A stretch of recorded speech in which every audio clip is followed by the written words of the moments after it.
Kaya ka palagi na-disappoint kasi nai-inlove ka sa potential. Tigilan mo na yung, ay, mabait naman siya deep inside.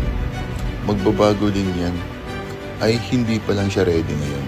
Bro, sis, take people as what they are, not what they could be.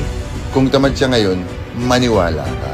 Kung inconsistent, maniwala ka.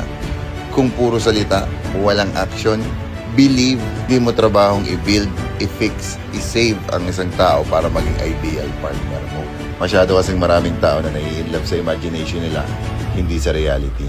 You're dating the version of them na ginawa mo sa utak mo, not the person standing right in front of you. At kapag hindi sila naging yung tao na ini-expect mo, ang sasabihin mo, nasaktan ako. Totoo nasaktan ka kasi umasa ka sa potential, hindi sa facts. Listen to me very carefully. Potential does not sustain a relationship. Character ang gumagawa nun.